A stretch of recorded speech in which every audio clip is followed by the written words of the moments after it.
Hey, what's going on? Welcome to another episode of Angular Air. I am Justin, and on today's episode, we have one of our main hosts as our guest. Pretty exciting. You might know who she is, so we'll get into that. First, we'll say hi to our panelists. I see you looking up there at me. How's it going, Mike? I looked the wrong way. Hey, how did I look? Right there. No, you did it. You're Brady. You're Brady bunching it. Right. I am Brady bunching it. I try. I'm doing well, and I have to say I miss your intro. I brought it back. Like I know. I miss it. All right. Awesome. And Alyssa's our guest today. Alyssa, how's it going? So good. I'm pumped to be here with you guys on this Friday. Can you believe it's Friday? Yes. You can. For a minute. You're like, you 100% believe it. I can't. I was like, I don't know. Should I trust her? She said it's Friday. Is it really Friday? Okay, I guess I'll buy. I've been off all week, so I sure. Oh, Mike, lucky ducky. Every day's been Friday for you, right? Yeah. No, every day's been Saturday. Oh, all right. There we go. So what's today? This is confusing. It's like, is there an acronym for it? Because we got a show of acronyms today, I think. We're covering server-side rendering, aka SSR. I'm so excited. Do I need to describe what AKA is, I guess, also known as? I mean, we got some other acronyms, right? I thought it was TBD, but... TBD. Oh, you goobers. So are you prepared to ask yourself tough questions, Alyssa? Oh, yeah. I mean, I do. Roles? I ask myself tough questions every day, Mike. Sorry, took that. That's how things get done. You got to ask those tough questions. Those tough questions. And then... I like everyone keeps talking about SSR, and Angular keeps growing in the SSR space. So I was like, all right, I better make a talk about SSR. That way, I have dedicated time to learn about it, play with it, and build with it. So I'm excited to teach you all. I made a sick slide deck, and I got a little demo to show. And I really can you introduce yourself? Myself? Yes. For those who may not know you. Hello and howdy. My name is Alyssa Nicoll. I am a senior developer advocate at Progress and an Angular GDE, and I love all things Angular. And I'm so excited to talk about SSR today. Yeah, that's me. Thank you. Sorry, I failed at guesting right there for you. Oh, okay. So are you ready to see my sick deck? Yes.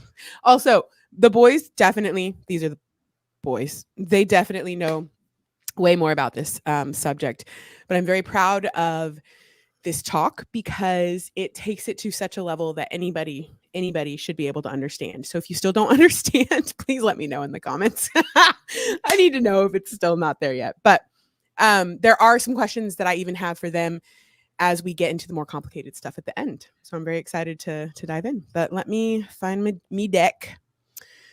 I've been switching back and forth from a PC to a Mac to a Mac to a PC all week. And so it's like a little bit of a brain oh, wow, that's how are those keyboard shortcuts? Are they? Oh my gosh. It's like you have to have really big hands if you want to do like on the PC, if you want to do keyboard shortcuts, your hand has to be like the size of half the keyboard. I was switching back and forth a lot for a while. Yeah.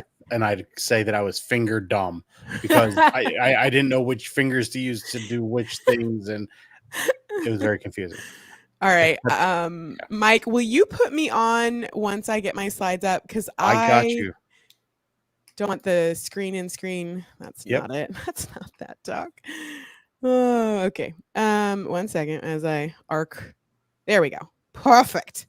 So yes, the acronyms, as Justin alluded to. I got you. All right. Am I good? Am I displaying properly? Yeah, looks good. Okay, awesome. Whew. So that's a lot of acronyms. So yeah, it is a lot of acronyms. And honestly, anytime I would ever ask one of my friends in the Angular community about SSR, one of these would come up, whether it was SSG, ISR, CSR, and I'm like, why? That was the SOS part of this, was Alyssa going, really? What's going on? So we're going to take it down way low or way high. I don't know if it's low or high, but we're taking it to the basics. And we're going to speed through them pretty quickly, but this talk builds. So it's good to have definitions as you go. So CSR is what I'm used to, at least. Web browsers will initially load empty HTML files while the JavaScript and styles are loaded after.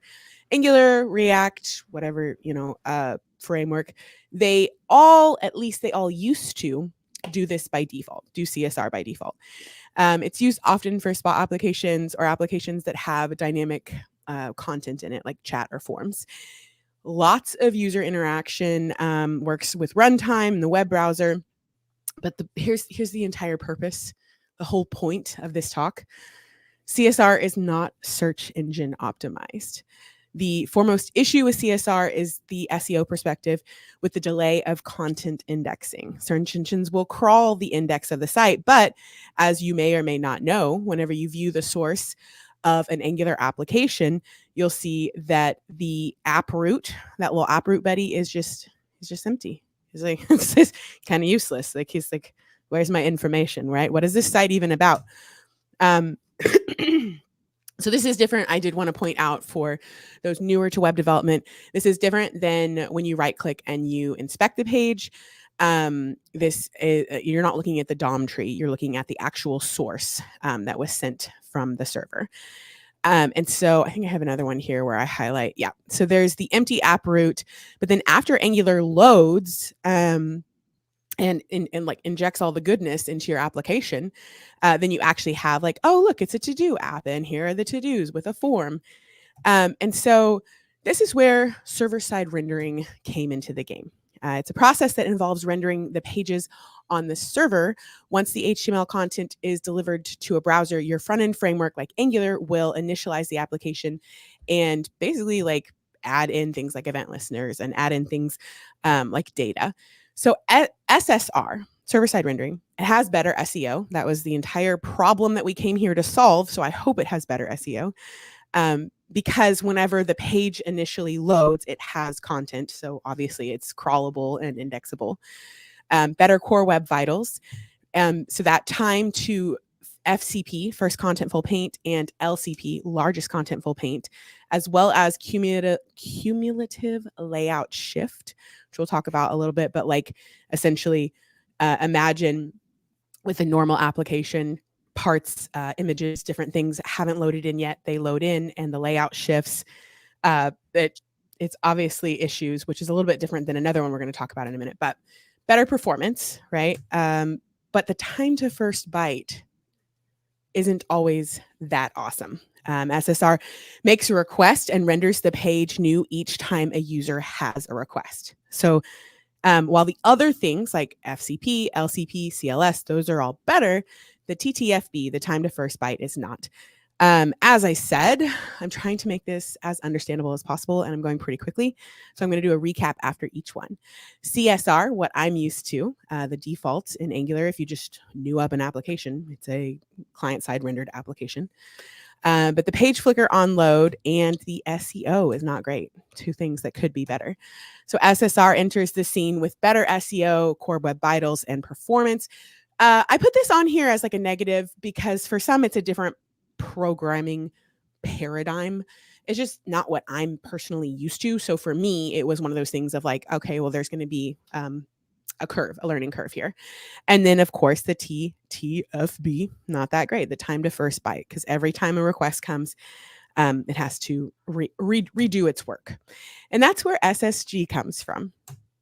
SSG is often called pre-rendering, which I don't appreciate. I don't freaking appreciate it.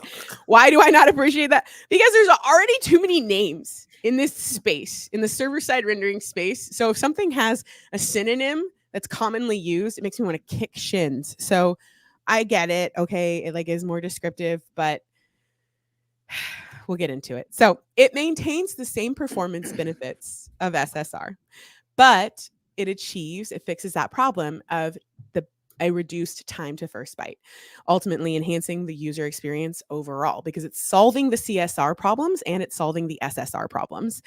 The key distinction between SSG and SSR lies in its approach that pages are served as static content. There's no request-based rendering, up and then down, up and then down. That's not happening here. If your data remains consistent across all of your users, then SSG is your answer to all of life's problems, for sure.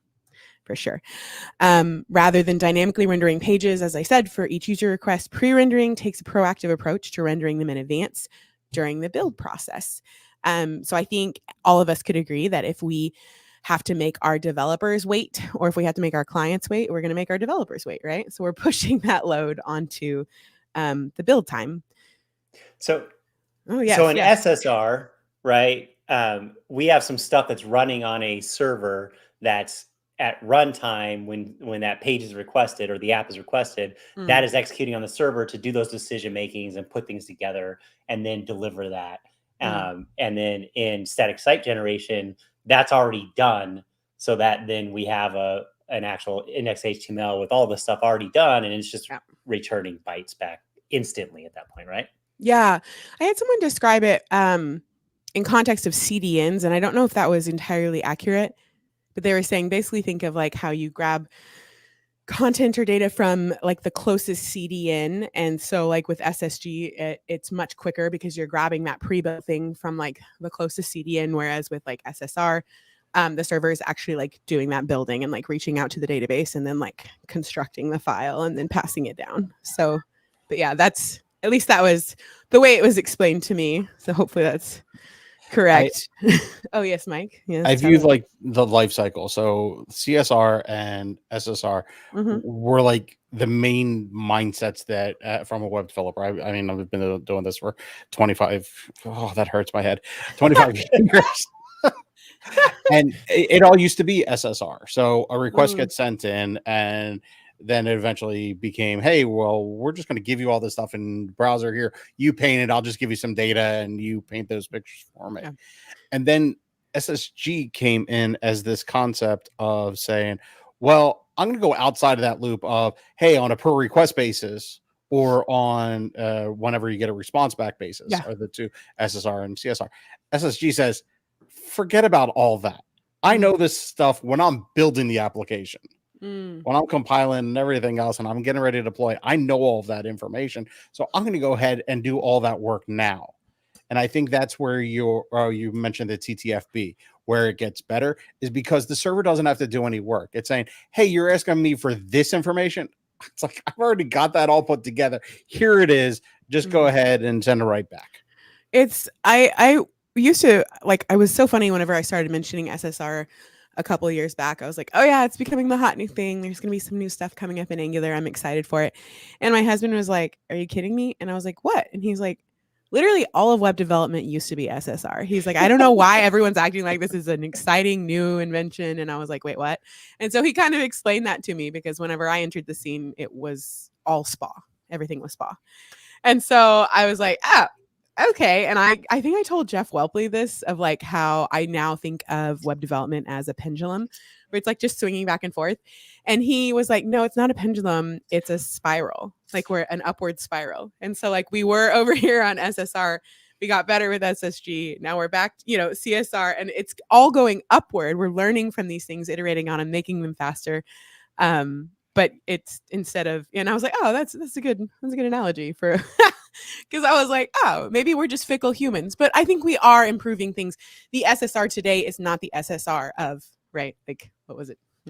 13 years ago, 14 years ago, whenever it was the hotness for web development. So the next one, oh yes, did you have something? One thing that you brought up is that there's different pros and cons for each of these different things.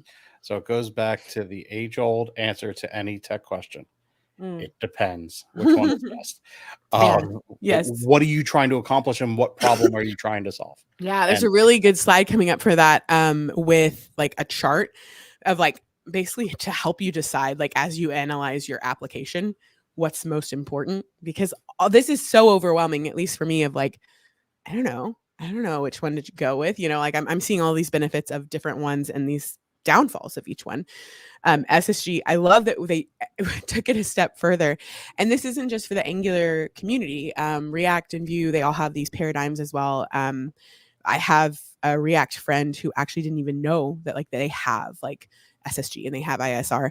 I think we in the Angular community use these acronyms more liberally, but they do exist in the other frameworks and libraries. So ISR was the next iteration of server-side rendering as far as like solving problems, because SSG apparently wasn't, still not good enough. Incremental static regeneration comes in. ISR is a technique that enables updating static pages of a site without having to rebuild the entire site. It's an improvement on SSG where it periodically builds and revalidates the new pages, so the content stays fresher than SSG. And currently the only way that I know of to do this in Angular is with a third-party library, whereas with other things, I think it's built into React maybe.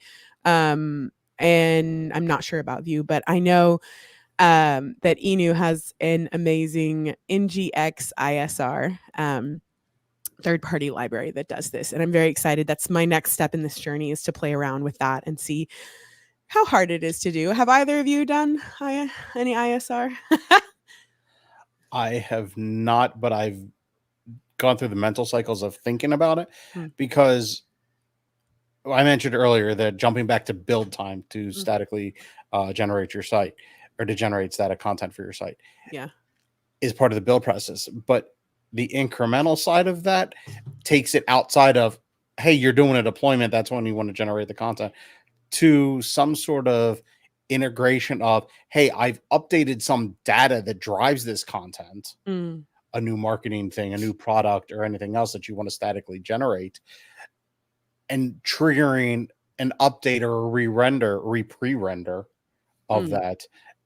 How do you get those triggers to make that happen, and also to make it happen on an incremental scale? Yeah, it feels dicey. But like things are gonna fall through the logical cracks here, and we're gonna get some weird, like, maybe not, I don't know. It's because if you think about, if you are, say, like a site that's selling something, right? And maybe you have 50 or 100 products. Okay, no big deal. I can just re-render those 50 or 100 pages. That's not a huge cost of performance. But say a site like Amazon, obviously most places aren't at that scale. But if you're at a lucrative number of products and you want to pre-render those, you're talking about a significant amount of processing and time to figure out what's the cost of re-rendering everything, or the efforts to incrementally and only do some things. Yes. And also, I feel like you have to know your like users and your website flow really well to make those decisions, because you're like, this is the most valuable, and then everyone's like, no, it's not. Like, why isn't this other thing being pre-rendered? This chart is the one I was telling you about, Mike, with Pahan Pereira. He made a post on dev.to. He tried to do as little word explaining and as much visual explaining as possible, which I thought was an interesting concept for that post about the differences between these. But I love this specific graph. It shows, like, as you can see, like build time, and then like SEO, right? SEO on SSR, SSG, and ISR is significantly better than CSR. But then essentially you're like weighing the other components and how important they are for your application. Although I feel like we'll talk about it at the end, but I feel like with the next steps of like where Angular is going, I don't know. Do you think people are like kind of waiting in the wings on like jumping in fully to SSR with Angular? Like, because Universal, I'll talk about it in a minute, but was recently overhauled, right? And now we have a different way of doing it, but I still feel like some people are like, all right, like hold up a second, it's coming, right? It depends. No, I hate to use it, Mike. I hate to say it, but I mean, it really does. It depends upon what type of content you have. What's the purpose of the application? Is everything contingent upon specific users? It really is one of those things that where it really does depend. Gato has a really good question. Are all web apps suitable for those types of rendering?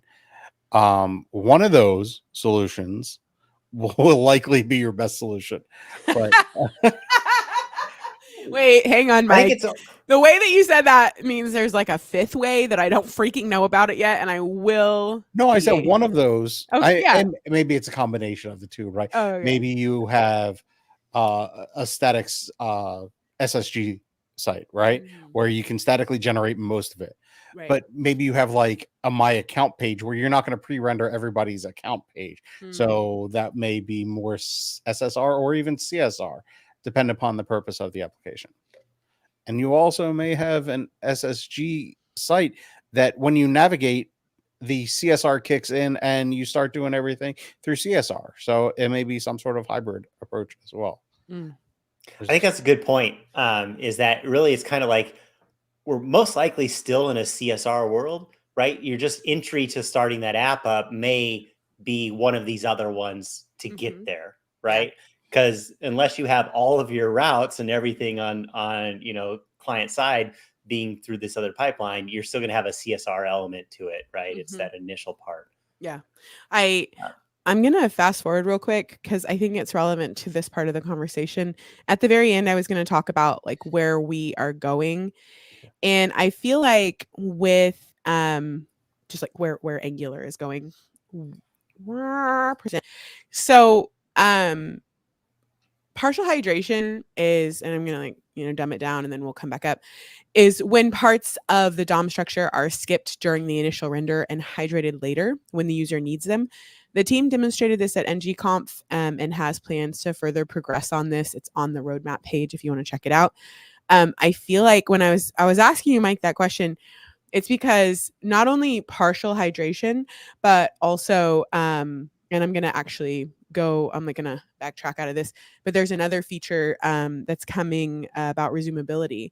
And so I'm wondering if I feel like once those happen, a mix and match world is going to be easier, like to essentially be like, yes, I can basically make most of it SSG and then choose where I'm going to like use partial hydration or resumability is happening in the background, so it's easier and there's not these problems. So I wonder, and at least for me personally, I feel like it's coming, like this beautiful world where we don't have to have the downfall, right? Like maybe I'm just like a dreamer. So the way that I look at this chart is that I'm going to take a guess at a statistic, and I'm going to say probably about 90% of Angular applications are all CSR.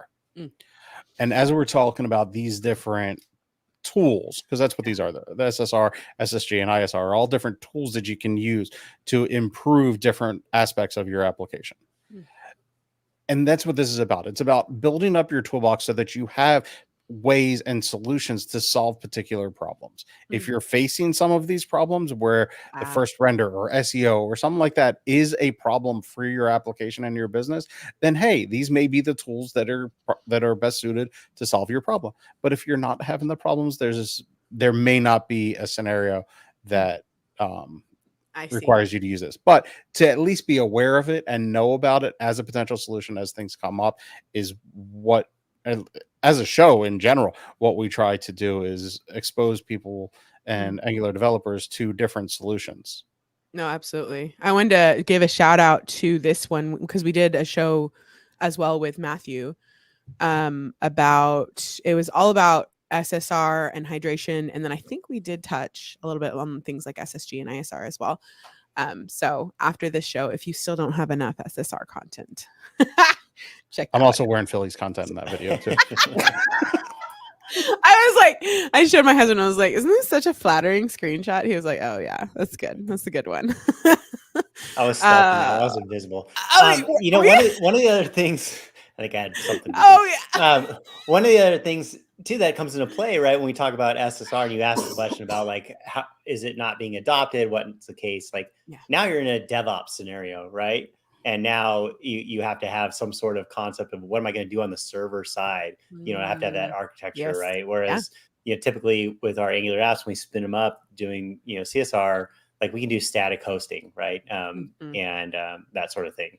So that comes into play. And I think like now at that point to execute SSR, to do that, now you have to start thinking about other business requirements around making that happen. And I think those are all things that come into play of, do we tackle this now? Do we, do it, sort of thing? Is it worth it? No, absolutely. I love that. I'm going to show a little bit of the Angular side and the history, because I was a little confused again when I started getting into SSR, with all these terms being thrown around. So Angular Universal for version 4 through 16 was Angular's solution for SSR. Its name Universal was kind of like a nod, I think, to being able to render everywhere or universally on both the client and the server. And I kind of like wanted steps. People always put these like visual charts though for this part where they want to explain, and they're like this, and then it turns into this. But like with my ADHD brain, I'm always like just looking at the graphics and like not actually following along. So I did we're going to do a verbal one. So first, with Angular Universal and with the old way of SSR, the browser would make a request, right? It's like, hey, I need that web page. The web server would return the DOM structure, and then the browser would render the web page, but it would not be interactive yet. JavaScript would start downloading the JavaScript bundles, and Angular would take over, load and bootstrap all of the interactive bits in. And finally, the browser would reload the DOM structure, but this time with interactivity, and you'd have a little UI flash. And this is what's known as destructive hydration. And this is another Angular term that makes me want to throw up, because there's so many of them that I'm like, everyone's throwing them around like we all know what we're talking about. And I'm like, well, that's just DH though. It's DH. Like, just refer to it. I don't know. That's why the acronyms are there, to make it more digestible for these crazy words that we have, right? I mean, that's what I was assuming. So this is here. I made another slide. We're breaking it down even further. Hydration. It's the part where it's adding interactivity. It's hydrating the web app, right? So if an application is server-side rendered, there has to be a step where hydration, with the states and the event listeners, are added into the application. The destructive part of this scenario is because it recreates the whole DOM tree with a lovely UI flash side effect, right? So destructive hydration. Recently, Angular SSR, a new package provided by the Angular team because they're stellar, it does just hydration, not destructive hydration. So now with non-destructive hydration, yes. So first, of course, same step. Browser's like, hey, I need a web page. Web server's like, yeah, here's your DOM structure. And then the browser renders this web page, still not interactive. JavaScript's downloaded, Angular takes over, loads and bootstraps the interactive bits in, but it does this by traversing the DOM and adding them into the existing tree. It doesn't hijack it and go wha-bam with a new one, which is exciting. I love it. I love your explanation. Was it too low level, bro? No, so it's very exciting.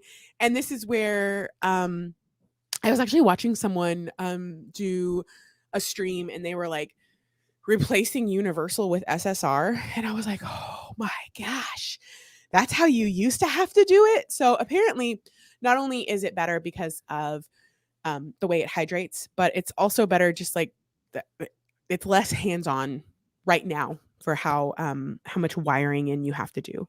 I also wanted to note that HTTP client was updated to cache server-side data, which means no more redundant calls for data that has already been fetched. And so, yeah, it's very exciting stuff. I actually have a little app to show turning on SSR and what that looks like, because it's different than whenever you add in Universal, because Universal is now deprecated. So if you want to add in SSR for new applications from scratch, you can just use the SSR flag when generating the CLI. But I also wanted to mention, like, pretty sure it just prompts you, like, no flag needed. It's just like, do you want to do this? Are you sure? Hey, bro. Like, and you're like, yeah. My son is 5 years old and he calls me bro. He like got it from school. So I'm like calling everyone bro now because it's been brought home into the ecosystem. So apologies for that if it offends Back you. in our day, it used to be dude. Parents, dude, I really have to do my chores. Yeah, stop calling me dude, son. He wakes up and is like, bro, I'm hungry, and I'm like, you're 5. It's fine. So yes, you can use the flag. pretty sure the CLI is always just going to prompt you right after it asks you what kind of CSS flavor you want. If you already have an existing application, though, you can just use the ng-add CLI command to add in that puppy, add Angular/SSR. Oh, yes. Other, sorry. Yes. Tell me. One quick clarification is no, did I get something wrong? No. Just added information. That's all. Okay. That Angular Universal was a community product. It wasn't maintained by the team at Google. Wait, what? Seriously? For real? Mm-hmm. No. Yeah, they work closely and they aligned on a lot of things, but Angular SSR is maintained by the team. It's as you can tell by the scope at Angular, it is coming from the team at Google. So you're like blowing my mind right now, Mike. I think that's a great point, though, because like Universal, right? That like the reason we're excited about it being inside of Angular now, right, is like Universal had to battle with figuring out how to do this stuff outside of touching the actual Angular code. So right? Is that why whenever he was refactoring from Universal, it was so much cleaner and smoother and like built in, because it wasn't built in before? Like I don't think it's a matter of being built in. It's a different type of solution and a different API and other concerns as well. So cool. All right, we've got an app. Of course, it's a to-do app. What else are we going to do here other than use a to-do app? It's got to be a to-do app. And I wanted to add SSR into it. I didn't want it to be a super long and lengthy process, though. So for part of this demo, it's in the slides because I just screenshotted it. And then for part, we're going to hop into VS Code and do it live. So here's our Angular application that we'll be learning SSR in today. A lovely to-do app, as I mentioned, with CRUD operations for to-do items, filtering to-do items. And I also have some Kendo UI components scattered in there. She's on my GitHub if you want to check her out. So what does the SSR CLI command actually do, right? What's she doing? So this is my first question. Anytime I use the CLI, I'm like, what are you touching? Who are you doing? What are you doing? So in the docs, it talks about this lovely structure, but I also screenshotted my terminal, and we're going to walk through some of the more important bits of what it's actually changing and how is it making our application server-side rendered. So 3 new files were created, 4 files were updated. The very first one that I would like to talk about, our appconfig.ts file before and after running, adding Angular SSR. So this is before, and then after SSR, now we have provide client hydration down there. Ugh, it's just so beautiful. And this is a big deal because this is the new non-destructive hydration. So I wanted to mention that if you aren't on the latest, I believe, and Mike, you can correct me if I'm wrong, I think in V16, you can manually add non-destructive hydration by putting provide client hydration in there into your app module. But yes, it's default now, though, from 17 on, I believe. So yes, she's one of the biggest changes that the CLI does. I can't see your faces, so just you got to verbally interject if you have comments or suggestions. Or excellent. The next thing I wanted to talk about, the new fancy appconfig server.ts file, which mirrors the appconfig file. The second stage, a new file was created as the main entry point for our server-side application. This one mirrors main.ts and it's called main.server.ts, where things are bootstrapped. The third is if we open our package.json, you can see the new command for running your server-side application. But I did want to mention that this looks different if you're using the browser builder. I don't know why this is. Mike, do you know why this is? Everyone talks about, here, I'm going to go back a step. Oh, look, you have this lovely serve command and you have this lovely, and I didn't have it. And so I dug into it and I was, why is that? And it's because I'm using the browser builder and nobody else is. And I'm like, why is no one else using this? So it looks a little different, but maybe no one else combs through their package.json file so much. Because I was like, I don't understand why everyone has different commands there, but that is what I found out. What does the SSR CLI command do for the last bit? The server.ts file is generated. The heart of the server, it's a Node.js Express server, and uses Common Engine for rendering. And I think we're going to talk a little bit about that in a minute. But now that we've added SSR into our application, we're going to run our to-do app. not only is our application running, but you can open your console to prove that it is being, that it is SSR, but we'll talk about that in a second. When I first added SSR and I served up my application, I got this lovely Angular detected that HTTP client is not configured to use fetch. So we need to use fetch. By default, HTTP client uses XML HTTP request. And the with fetch feature switches the client to use the fetch API instead. This is very simple. It sounds very scary. Remember when, like, in that providers array, we have provide HTTP client, and we just literally add with fetch in there. And you can read all about this on the new Angular docs, angular.dev in the guide. And so once you add that in, your warning goes away. It's happy it's running your application. And if we view source, not inspect element, but if we view source, you can see that not only do we have our CSS on load, but that we also have a populated app root. It's no longer empty. All of the HTML is coming down from the server, ready to be used and indexed by crawlers. It's beautiful. And if we open up the console, you actually see that it says Angular hydrated 5 components and 27 nodes. And this is where we're going to bring in the talk of hydration. Because again, I was at this point of like, oh, that word again. What are they talking? How do they know how many nodes were hydrated, right? This is where Alyssa gets mad. I'm like, how do you know this? And so I dig into it some more and I find out. So again, hydration is the process to restore server-side rendered applications on the client with interactivity. And you can read about more angular.dev/guide/hydration. But while running an app in dev mode, you can confirm hydration is enabled by opening your dev tools and to see that snippet that we saw, that console log. You should see a message includes hydration related stats, such as the number of components and nodes hydrated. And Angular calculates those stats based on all the components rendered on the page, including those that come from third-party libraries. And so, yes, we talked about how to get some. We also, yes, I think we're good on hydration at this point. I want to talk about a real example of I enabled SSR, but then I was having other problems and digging more into SSR and understanding what's going on. And so, now that we have a little bit of a handle on what SSR is, how to use it in our Angular apps, we're going to add back in a feature that I commented out. And so I think, yeah, this is my little demo time when we're going to actually jump over to VS Code. I had a question for you, but I think that you're leading into the answer to the question I was about to ask. So,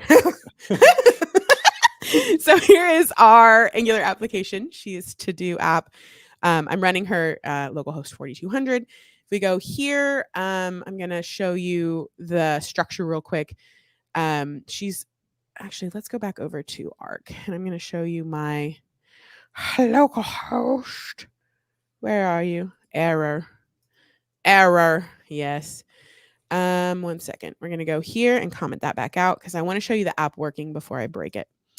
So here's the to-do app, and I can say new to-do and then press enter. It adds it to the list. It has, checks and deletes. I got to get that walnut milk. Seriously, if you're not onto walnut milk yet, it's so good. Anyways, back to the application. What is walnut milk? You got like soy. I want to see how do you milk a walnut. You got like soy milk, oat milk, walnut milk. Okay. Mind blowing. It's so good. We're back. So this is the to-do application, but it also has a theme switcher built in. And this application, originally I forked it from Fernando, and then I hijacked the styles, and now I'm hijacking the functionality and I'm turning it into an SSR app. But I wanted to give them a nod of you did good, Fernando. Thank you for this application that I will now be stealing and changing a lot. So theme switcher, which we commented out, and I'm going to comment back in. But what the theme switcher should be doing is very basic light mode, dark mode, so that it changes variables and the background image as well. And it has a get item and set item that are storing the information in local storage. And it's very basic of hey, set dark mode, set light mode, toggle the sun and moon, right? Whenever the button. And so that's what should be happening. However, we're getting a local storage is not defined. So I'm going to like hop back over here real quick because I have a button pressing. So now that our theme switcher is added back in again, we're getting this guy, right, that we saw. And I want Mike to tell me why. Tell us why, Mike. Because something's not working. Come on. You guys know why is local storage works on my machine. No, I'm just kidding. Yes, but where on your machine? I was like, when I first saw local storage is like not found, I was like, oh, right. It works for me when I don't do server-side rendering. So it must be something with the server-side rendering. Right? Yeah, I was like, all right, server-side. You can't use in-browser APIs on the server, apparently. Who would have thought? I didn't thought it at all. The Angular docs actually covers this about authoring server-compatible components, so I wanted to show you that before we go in and fix it ourselves. They talk about lifecycle hooks. I couldn't get the lifecycle hooks to work, so I just found a way around it. But maybe like after render and after next render. And I was like, that sounds great. Let's try that. And then I could never get that working. So we're going to walk through how Alyssa got her code working, and then we can all discuss if it was a bad life decision. So the first thing that I did was find out if I'm in the browser or not so that I can enable it or disable it. And so I created a platform ID, and platform is browser. And basically then down inside of my get and my set, I say if it's the browser, go ahead and get that from local storage. And if it's the browser, go ahead and set that in local storage, right? So I'm just making a check here. And we should go back to so we have these things yelling at us. Hang on, let me check. Let me make sure. I must not have fixed everything. So we've got is browser. And then we're returning that and returning that. What did I not change? Hold. Of course. I don't know. While we're talking themes, what's your VS Code theme? My VS Code theme. Oh, I use Peacock. And that is John Papa's theme, like so that you can switch. And I have it on random, so I just can like cycle through random colors. But I also have high contrast on my machine. I was doing a recording one time and I changed it to high contrast because I was teaching about accessibility, and then I never turned it off because I have really bad eyesight. So when you turn high contrast on your machine, VS Code automatically ignores a lot of defaults, even if you have customized your theme. And so it like stripped all of that away. And so anytime I open up it's all like black and white and very harsh, except for like the coloring on the code. And it honestly helps me a lot with my eyesight. So so that's why it's high contrast and Peacock is how you get this magical combination on a Mac. So so I just had to restart the server. I'm not really sure why. I don't think I should have to restart the server. I think once I fix those problems. But if we go back, you'll see that we can toggle between light mode and dark mode. And if we refresh, it grabs it from local storage and changes the theme back to what we had. I haven't fully finished dark mode. I haven't fully finished dark mode. But yeah, that I was super excited to learn about that. I was like, oh, this totally makes sense. There are certain things that you need to consider when you're doing server side, because you're not in the browser anymore. And so I was like, let's see what else we got. We talked about the little demo. We got theme switcher running. I want to talk a little bit about, we're almost done, building. So it looks a little bit different with the old browser builder than with the application builder. We only need one command in order to build. And once you do build your application, you'll now have inside your dist folder browser, and then you'll have server. And now, because you are building for SSR. I wanted to touch a little bit on the server. This is where it gets into more black magic that I haven't dug into, that the boys probably totally get and I don't. But like Express servers scare me. I like opened that file and I was like, oh, so much is going on here. So the server.typescript file configures the node.js Express server, which is what we talked about earlier. And Common Engine, as I mentioned, is used to render the application. But that is as far as my knowledge goes. I know that we do have access to customized properties like Bootstrap providers URL. But I don't know at what point, like, why would you need to do that? And what are the use cases? And I never customized an Express server before. So that's kind of intimidating. So yeah, I don't know if you guys have ever... I know that the Express server docs though, and then the Angular docs as well point you towards more. We already talked about partial hydration, which is very exciting. We should see more on partial hydration. I wanted to talk a bit about Angular universal and destructive hydration. So I brought back this slide. So there was another term, because why not, for this time in the browser where Angular is taking its sweet time to hydrate the DOM, called the uncanny valley. And in the uncanny valley, you can imagine before JavaScript and Angular are loaded along with the interactive DOM of the web page, nothing is happening if the user clicks a button or scrolls or interacts with the site, because it's almost like in a false state. And so this is where resumability comes in. Resumability will be able to solve the uncanny valley problem. Angular will be able to serialize event handlers and state on the server, resuming it on the client on demand. So it won't need to download the JavaScript bundles and parse through the DOM structure if a button is clicked with the uncanny valley stage, like while the uncanny valley stage is active. That serialized event handler will allow the app to download whatever needs to happen next right then. It doesn't have to go through the whole thing, which sounds insanely powerful, but as you can imagine, immensely complicated, not only for the team who's implementing it but from like the developer experience standpoint, the people who are using it. I do know that they're looking into signals and how it will help solve this problem, and I eagerly await the next iteration of SSR with not only resumability, but partial hydration as well. So yes, do you guys have any thoughts? I think that's all I have as far as slides go. But I love what I've learned so far of SSR. I've loved learning about it and playing around with it, and like finally understanding all of the many acronyms that always seem to come up. But yeah, that's...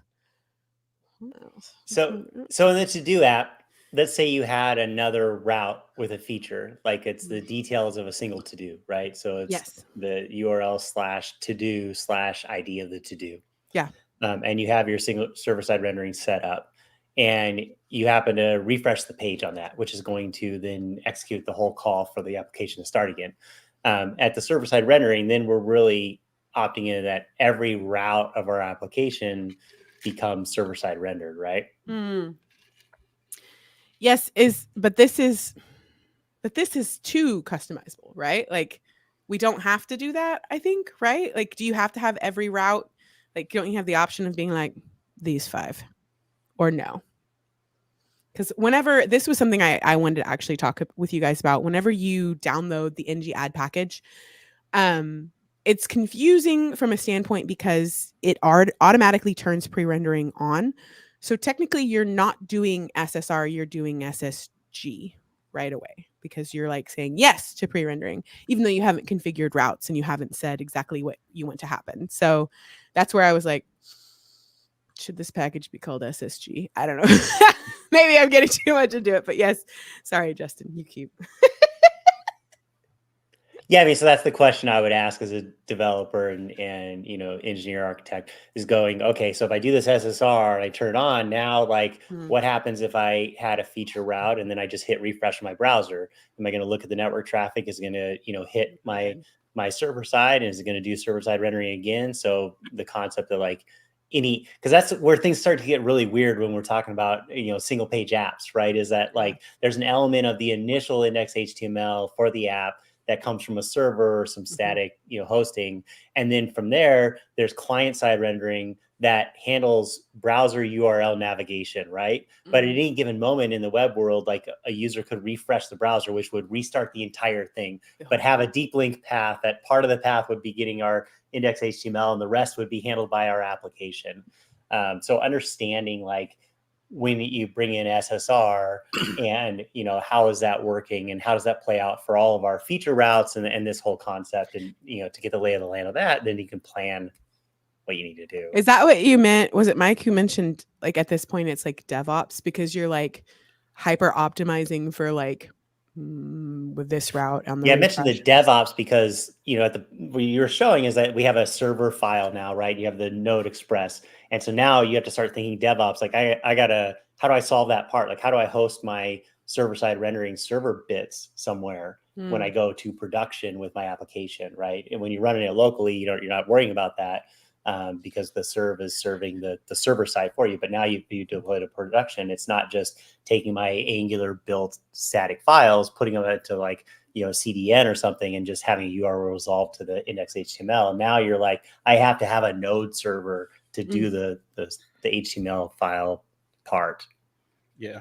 So what you're doing also is you're increasing the communication necessary within your company because with the DevOps side, but also even more so if you get to the point that you're doing an incremental static generation, then you need to have the people who are updating the content to be able to re-trigger a generation of that static content and then also have that deployed. And partial deployments of that could be an issue. But if you're having that happen in an automated fashion, there may need to be some development input, but there's definitely DevOps. So it needs to be somebody who understands the whole flow to be able to coordinate that and handle the communication with the different pieces, being engineering, DevOps, and content management. I guess I just assumed this was all doable on our side. Like I think that's where we're not as powerful as you think.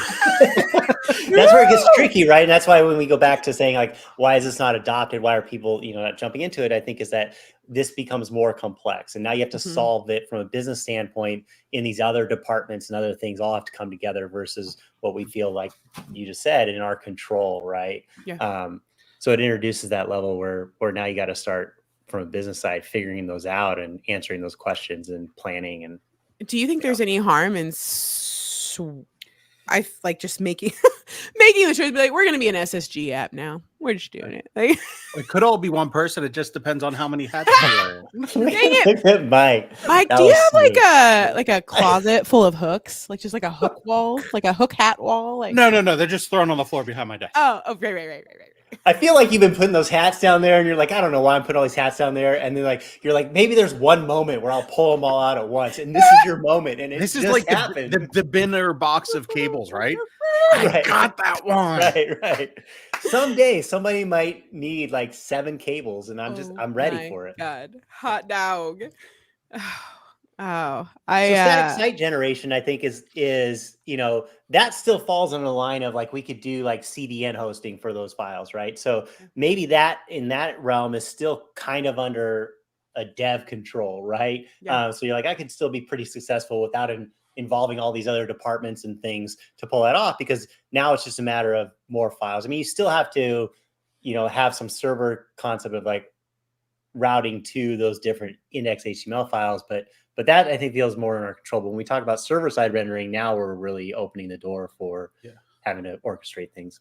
But the one point that you made earlier, Justin, that I wanted to touch on real quick is the idea of the deep linking that you may have, and somebody refreshes. So that answer of it depends of what the solution should be goes not just for your entire application, but even down to an individual route or even like sub routes within your application or component tree.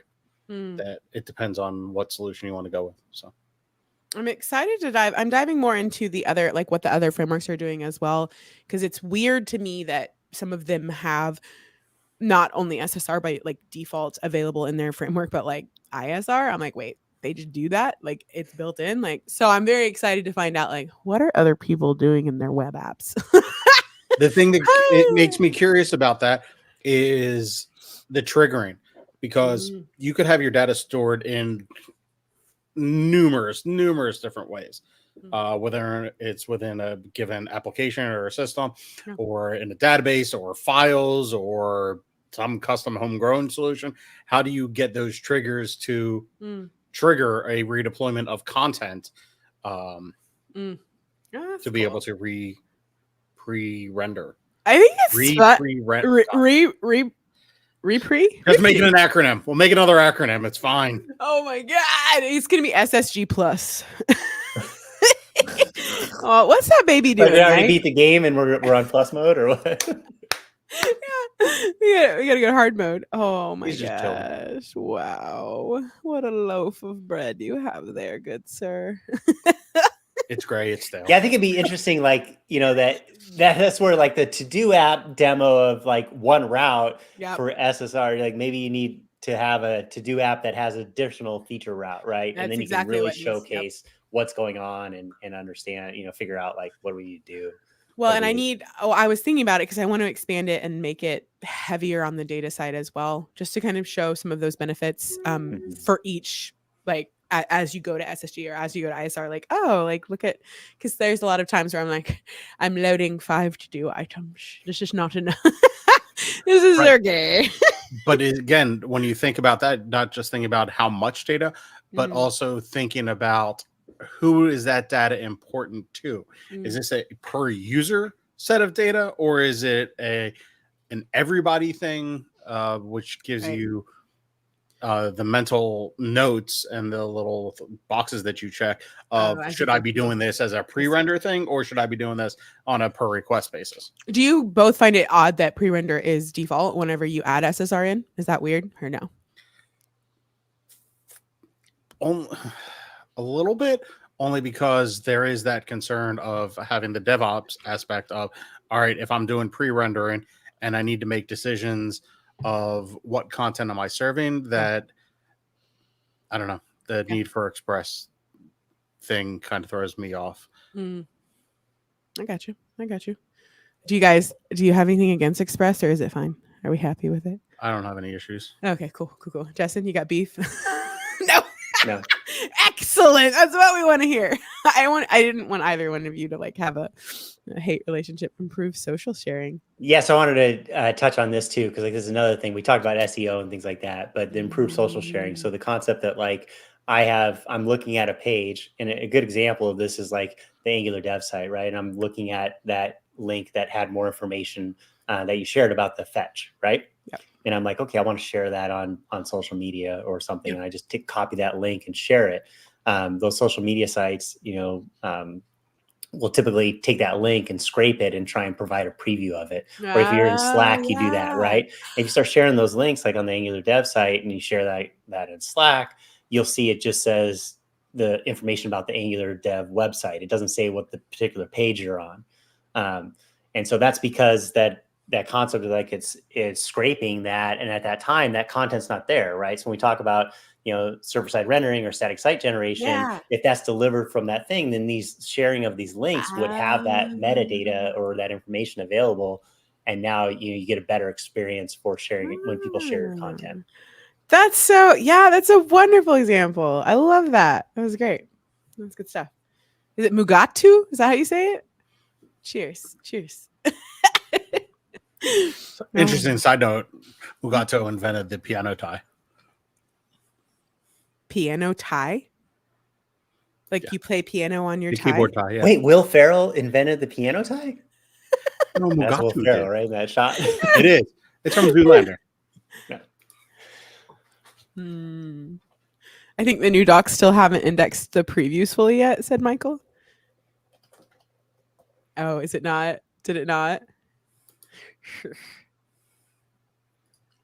I do not know. Oh, sorry, we're over time. I have a lunch with my Nana today, so All right. I must. I got to get back on the hosting duties here. Okay, so we're at the top of the hour. Let's wrap things up. Do we have any picks today? Clocks. Clocks. That's right. Like get one, You track right? the time. Justin, get a clock, right? Put it in front of you. God, so Mike, why are you gonna be so mean? That was a friendly suggestion. That's how I took it. No. Oh, right. I do not have picks. Do you, Mike? No. Well, NFL preseason kicked off last night. So But I thought sports ball. that's like some pre because it's not even Right? fall yet, bruh. Oh, I know. That's all. Football's back. Hmm. All right, I'm going to pick a show I probably picked before here is Cleo on Netflix, but season 2 came out, and I just love that show. So it's a cool show. It's kind of like a spy thriller, German subtitles. So if you don't like subtitles or dealing with that, then I guess it's not for you. But I gotta have them. I gotta have them anyways, so it Yeah. doesn't bother me. But I have some friends who cannot watch TV with me because of it. Like apparently, it's like a very divisive thing. I think that's the thing now for all the younger generation, right? Watch everything with subtitles, so then they can multitask, and then that's what I've heard on the streets, bruh. The street, bruh. Get some subtitles, bruh. Bruh. What? So that's my pick. Alyssa, do you have any picks or? I'm the pickless wonder today. All right, fair enough. But thank you for letting me share what I've learned. It's been a fun journey, and I'm gonna keep diving into it. So. You've been an excellent guest. You should probably come back and host or become a panelist. Yeah, we'd love to have you. I love your energy. Yeah. The streets want to know. Michael. Also shout out, like, if anyone has specific topics, let us know that you want to see. We're coming up with our next season of shows and guests. So if there's anything that tickles your fancy in particular, there's a lot about Angular that I'm excited about coming up, but let us know. And to be clear, if it's something you want to present about, ask. That's fine. Yeah. If it's something that you're just curious about and you want talk prepared, tailored for you, that's fine. If it's come in and do a custom solution for your company, then that's more of consulting, not really what we do here. But topic wise, I just want to clarify. Ooh, forums. Michael said forums. I love it. Let me see. I love it. Yeah, I've got like 2 different forums is not on my list so far, but I will add it. That's a good one. Nice. Right. You should submit that. Oh, all right, hats. All right. Vacation for today. You just call them hats. All right, well, that's a wrap. We will catch you next time. See y'all. Thanks for joining us. Later. Bye, friends.